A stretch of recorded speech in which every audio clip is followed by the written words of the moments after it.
civiles, y cuando decimos la sociedad civil no nos estamos refiriendo exclusivamente a las ONG, también estamos incluyendo, por ejemplo, los gobiernos municipales, las universidades, los centros de estudio, etc.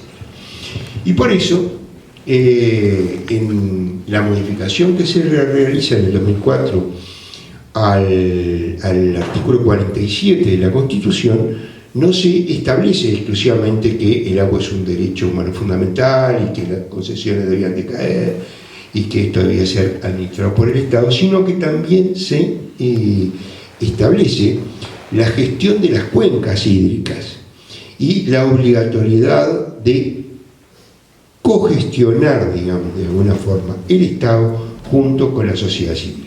Obviamente uno puede decir, bueno, pero no podemos hacer que todo esto sea una asamblea permanente porque siempre es difícil. Sí, eso es una cosa. Pero los grandes lineamientos programáticos de hacia dónde se resuelven, digamos, el abastecimiento de agua potable, el control de las cuencas y la parte, digamos, ambiental, eso sí hay que consultarlo con la sociedad civil.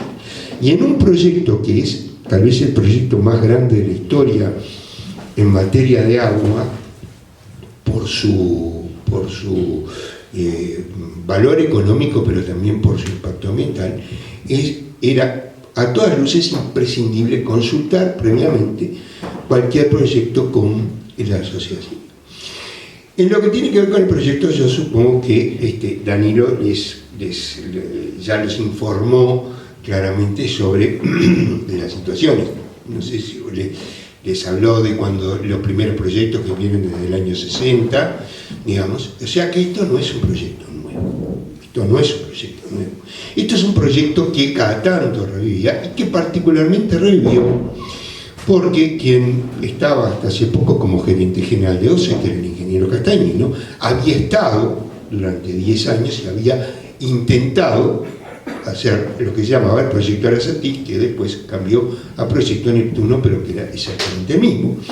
Y ese proyecto durante todo el periodo, estoy hablando del 2005 yo estuve hasta el 2014, pero bueno, en el frente siguió hasta el 2019, se rechazó fundamentalmente porque no es que no se estudió a fondo y se hicieron varias auditorías, varias consultas a la Facultad de Ingeniería, inclusive consultas internacionales, particularmente recuerdo a una auditora japonesa, sobre el tema de la salinidad, las condiciones ambientales, etc. Y siempre se llegaba a la misma conclusión, o básicamente dos, ¿verdad? Es decir, esa cuenca no la podemos controlar, y esa cuenca sufre contaminación no del Uruguay, de más de 4 países. ¿No? Porque en realidad esa cuenca ¿de dónde viene? Bueno, viene de Brasil, de Paraguay, de Bolivia y de Argentina, ¿no? Y cualquier forma de controlar esa cuenca tiene que depender de las opciones multinacionales. Uno puede decir, y el argumento fundamental es que el Santa Lucía está contaminado. Sí, es cierto, está contaminado y se han hecho estudios. Ahora, el Santa Lucía, toda la cuenca de Santa Lucía depende de nosotros. Entonces es más lógico decir, bueno, ¿cómo vamos a sanear la cuenca de Santa Lucía? Por ejemplo, estableciendo una zona buffer, en fin, hay una serie de cosas que inclusive en su momento a mí me tocó estudiarlos, a pesar de que lo mío no es la ingeniería, sino la abogacía, pero estudiarlos, que fue lo que hicieron, por ejemplo, en Norteamérica para la cuenca que abastece de agua a Nueva York, donde en realidad de alguna forma no expropiaron porque no es el estilo de los norteamericanos, pero sí compraron y establecieron compromisos de gestión de lo que, digamos, de la franja costera, de los propietarios que también hacían agricultura y bueno, se dedicaron a otro tipo de actividades, forestación, etcétera, con prohibición de usar determinadas cosas, y de esa forma fueron limpiando la cuenca, o sea que se puede. El problema es que nosotros tenemos ahí una cuenca muy productiva donde se ha invertido sobre todo fósforo, que como ustedes les habrá explicado Danilo, los alimentó, hizo alimentar. Pero el mayor problema es que todo esto se sabía Y todo esto estaba en consideración por parte de las asociaciones civiles.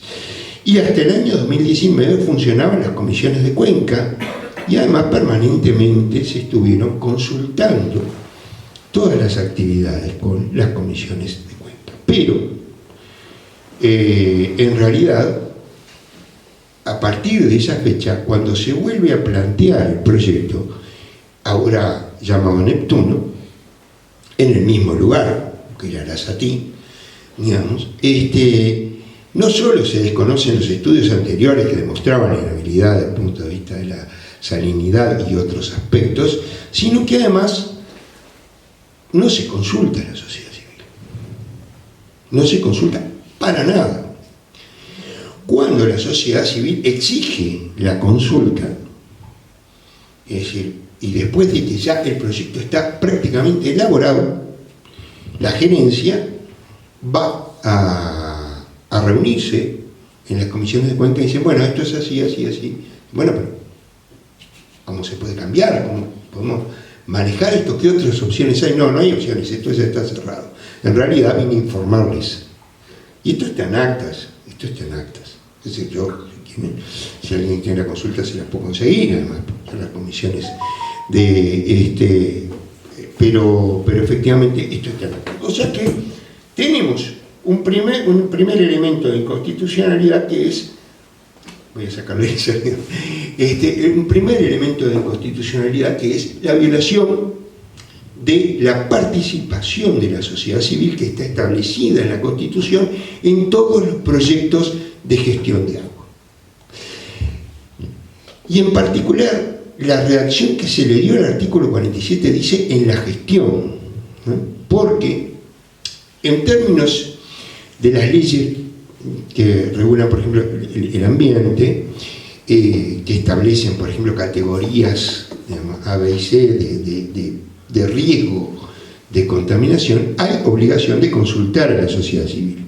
Pero en general siempre es al revés, se hace primero ese proyecto, después se consulta y se escuchan las propuestas. Pero en el caso del agua dice la gestión, no solo es una consulta, es más que eso, es participar en la gestión. Yo diría, esto ya es una versión mía, pero que sería muy útil que en los organismos de gestión de agua se incorporaran representantes para evitar esto que acaba de pasar, representantes de la sociedad civil, que simplemente es una modificación de la Carta Orgánica de OCE o de cualquiera que esté gestionando el agua, como por ejemplo en la Intendencia Municipal de Montevideo, la parte de saneamiento. Pero volviendo al tema entonces, ahí tenemos la primera inconstitucionalidad, ¿no? Pero después tenemos el tema de la reserva monopólica de la gestión del Estado. Y esa reserva monopólica abarca todo el ámbito de la gestión, ¿no? O sea, quiere decir que, digamos, en realidad el Estado puede, por supuesto, construir, a veces dentro de como garantía de la construcción, la empresa que construyó una planta tiene la obligación de gestionarla por 1 o 2 años porque es parte de la garantía para asegurar que funcione y además para preparar a los funcionarios estatales que después se van a hacer cargo de esa planta. Pero esa es la excepción que tiene que ver con la garantía, no el contrato, ¿no? Y fíjense en que ahora vamos a hablar de otra de las inconstitucionalidades que se plantea, y es el uso de la ley 17.555, es el uso de lo que se llama, digamos, los proyectos de inversión, ¿no? O sea, que digamos, en los cuales la propuesta era, bueno, cuando uno trae un proyecto de inversión, recibe una determinada cantidad de privilegios, digamos, de que si su proyecto es original, va a tener mayores posibilidades de ganar la licitación, y si no la gana, por lo menos ese proyecto se lo van a tener que pagar, Bueno, pero esa ley está claramente hecha para inversión privada, no para gestión de servicios públicos. Pero tan claro es esto, que cuando se hace la ley de participación público-privada, se deja expresa uno de los artículos de la ley de participación de público y privado, deja a texto expreso que aquellas actividades que están reservadas monopólicamente para el Estado están afuera de esa ley. Pues bien, acá hay dos problemas. No se debería utilizar esa ley. El argumento que se manejó por parte de OCE y por parte de la jurídica de OCE fue, bueno, pero esta ley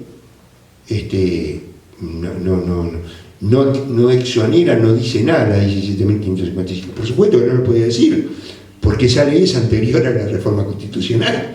O sea, la prohibición aparece después, pero si aparece después y es una reforma constitucional, por orden jerárquico, claramente no debería aplicarse. Y correctamente la ley de PPT dijo, a esto no se puede aplicar el sistema. Ahora bien, uno de los requerimientos, o sea que el primer problema es la ley de inversiones no está hecha para eso y no se puede utilizar para este tipo de acciones. El segundo aspecto es que en realidad la inversión, ese privilegio que se le da a los inversionistas, tiene que ver con la originalidad del proyecto.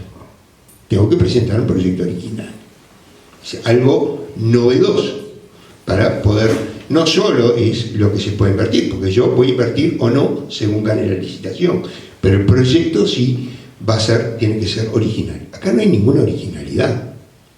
La única originalidad que está planteada en el proyecto es la financiación. ¿Y qué es una financiación? Que correspondería a una PPT, que está absolutamente prohibida. O sea que en realidad, desde ese punto de vista, es también inconstitucional y violatorio de la normativa, ¿no?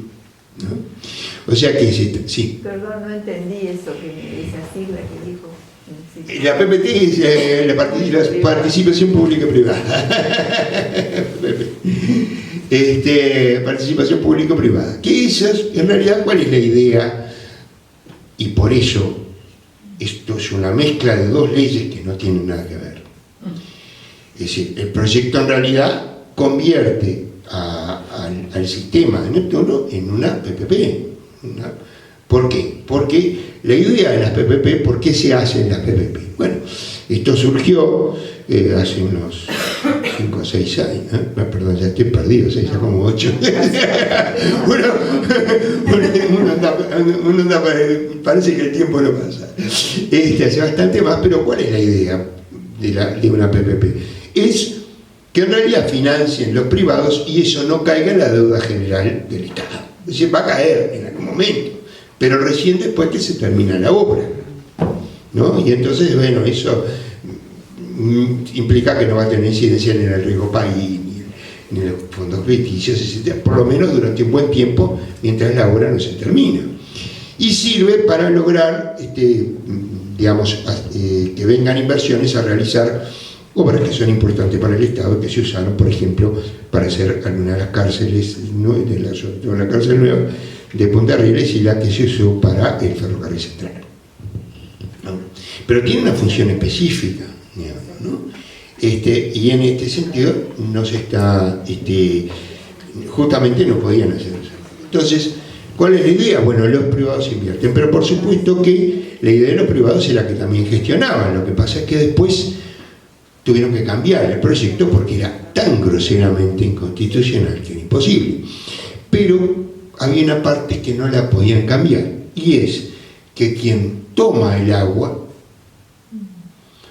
es básicamente, y quien se encarga de extraer el agua del río de la Plata y llevarla a la planta, es la empresa privada. Porque si no, evidentemente, las condiciones de garantía que se ponen, la empresa no está dispuesta a asumirlo, porque es decir, la empresa tiene que garantizar que la planta funcione y que reciba el agua.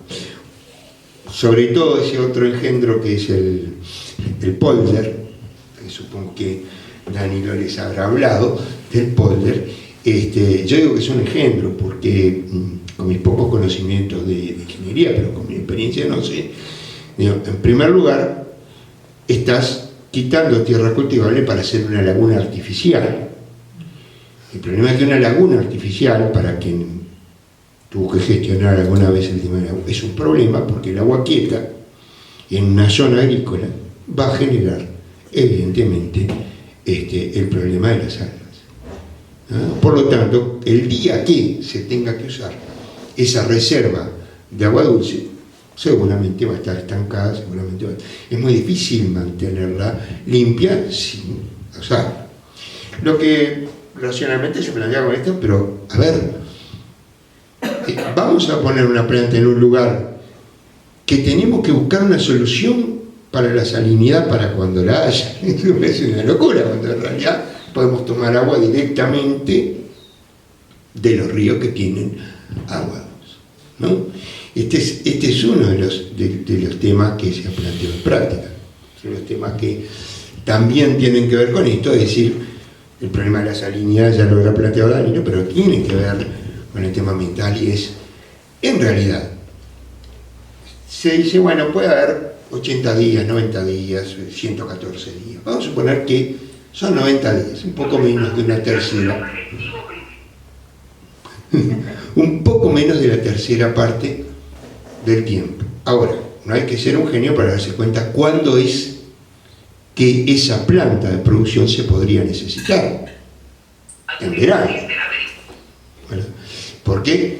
Y yo les puedo asegurar que conozco esto bien, el área metropolitana consume aproximadamente 450 a 500 mil metros cúbicos diarios en invierno, o digamos, básicamente de abril a noviembre. Ahora, en diciembre, enero y febrero llega a consumir 700 mil metros cúbicos. O sea que es ahí el momento en donde se precisa y donde eventualmente uno podría presentar una planta adicional. Justo en ese momento es cuando aumenta la salinidad. ¿Por qué? Bueno, por razones obvias. Los ríos tienen menos caudal, entonces el océano entra. ¿No? Eso alcanza con haber ido a la escuela para entenderlo, ¿no? Y esto es algo de lo que los ingenieros que han defendido este proyecto no se animan a explicarlo, a decirlo. Siempre hablan del año en redondo, pero no es el año en redondo. También yo les puedo decir que, por mi experiencia personal, esta planta es absolutamente innecesaria. Absolutamente innecesaria. Y a veces uno no quiere pensar mal. A ver, voy a pensar mal, pero podría pensar peor. De cierta forma. La crisis que se dio del agua salada, ¿no? en el área metropolitana, en realidad se dio por una negligencia brutal de las autoridades de OCE.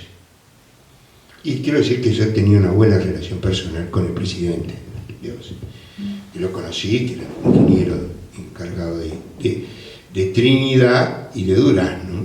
No era lo mismo que ser encargado del área metropolitana. Pero, ¿qué pasó? No tomaron las medidas a tiempo, porque en realidad la sequía estaba anunciada, veníamos de años de sequía, y estaba claramente determinado la curva, en qué momento se iba a dar, ¿no? Entonces, en realidad, yo recuerdo que nosotros empezamos las campañas de ahorre agua desde octubre, noviembre del año anterior. Y acá empezó la campaña de ahorre agua cuando ya estaban prácticamente en el déficit, ¿no? Y ni siquiera